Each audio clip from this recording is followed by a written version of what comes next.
Hey, Colby Sharp, fifth grade teacher out of Michigan, and I'm excited today to talk to you about 10 books that I read my fifth graders during the month of November. Month of November was wild because we had the 5-day Thanksgiving break. Also, my first grader, got COVID in class. That was really sad. So totally fine, healthy, no symptoms. No one else in the family got it, thankfully.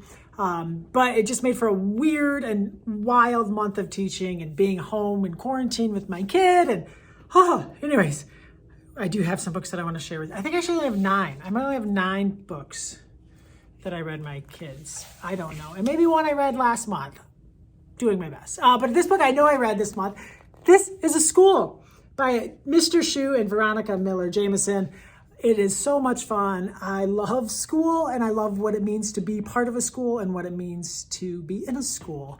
And I had so many great conversations with my students about this book, about what school means to them, about what it is to be a school. There's a pretty beautiful spread here for you to kind of get a peek inside, and they loved it and I loved it, and it was just magical. Mr. Shu is one of my dear friends, so I'm super biased, but it's a great book. Even if you can't believe me, just read the book. You're already gonna read it anyway. It's Mr. Shu, so check out Mr. Shu, Veronica Jameson's book. It's coming out in March, and you're not gonna want to miss it. So many great conversations you can have. We're actually thinking about building a brand new school, like taking our 3 elementaries and building one huge elementary. And it's kind of overwhelming and stressful to me. And this book helped me to just think about what even is a school? What does it mean to be a school? And it helped. It was helpful. So helped my heart. This is a school. Mr. Shu, Veronica Jameson.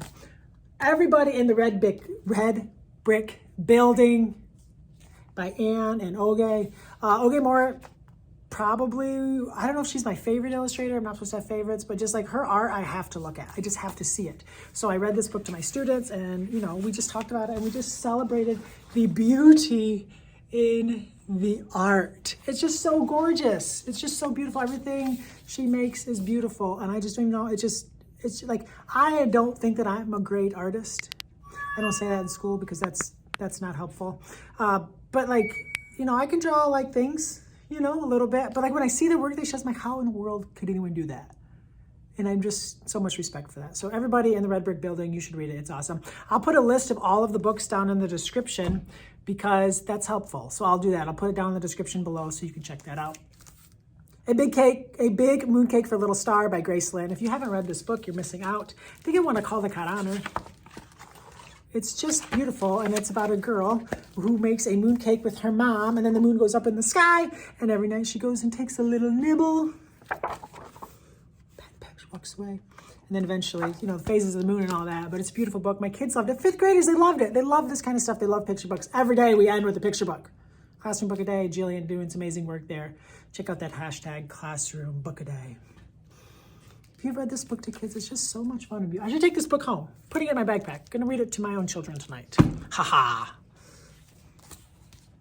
Are You Scared, Darth Vader by Adam Rex. We read The Strange Case of Origami Yoda, and we loved it. It was a super fun chapter book, read aloud. And then I read this book afterwards. Is it fun? It's all about Darth Vader and not being scared of anything. And the narrator tries to think of all these different things that he could be scared of. Kind of reminds me a little bit of like the monster at the end of this book. Like you're playing along as the reader with the book, like trying to see what the character is going to do. Narrator's awesome. Super fun. And I try to do it in a Darth Vader voice. It's terrible. Kids eat it up. Are you scared, Darth Vader? I will not do that impression here. Kind of fun twist at the end. All right, today actually this was yesterday. The second to last day of the month, we read Wolf in the Snow, the Call the Cat Medal winning book by Matthew Cordell. I always think of my friend Margie Culver, Love of Xena. I love Xena on Twitter because she loved this book and she wanted to win the Call the Cat Medal, and then it did. And it's so easy to see why. It's so beautiful. Check out the case. My kids love it, and they also love this. One thing that I love that Matthew does is so often he immediately, you get like part of the book before the title page, or not part of the book, like the book begins like immediately. I love that. I think that's a super unique and fun thing that he often does. It just makes my heart happy. I love it. Wolf in the Snow. Distinguished. A little nonfiction in here. We read If Sharks Disappeared. We're studying nonfiction. We're having fun. We're talking about text structures, we're talking about main idea, all that fun stuff. Beautiful book to kind of talk about cause and effect. We read it just for enjoyment, and then later during a reading lesson, we went back and kind of dug in a little bit deeper, looked at that old text structure stuff. All right, Bear has a story to tell, the Steads. You know, the leaves all were falling at the beginning of November, and I don't know. I just love Aaron's art. It just makes me feel whole inside. And it just feels so timeless and classic. And like, Bear just wants to tell a story, but everyone's got something going on. It's beautiful.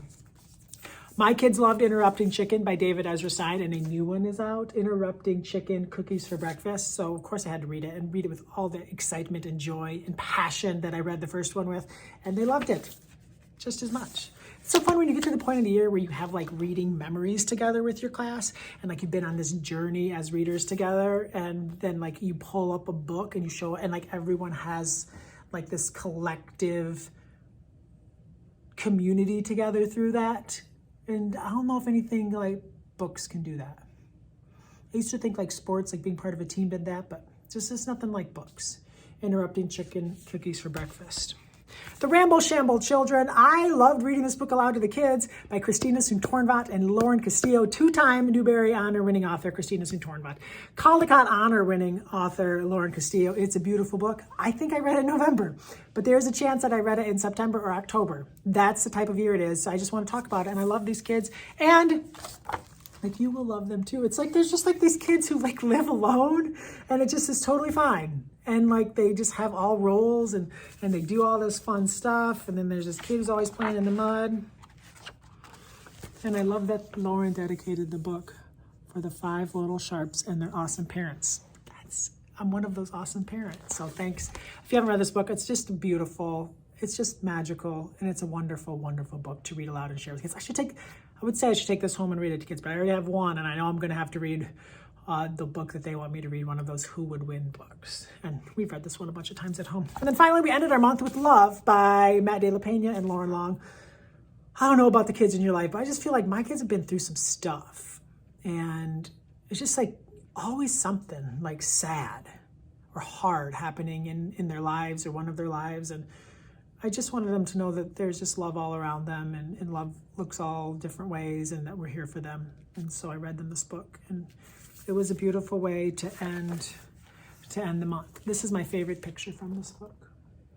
I just love it so much. I'll read this page. I won't read the page. I'll just show the picture.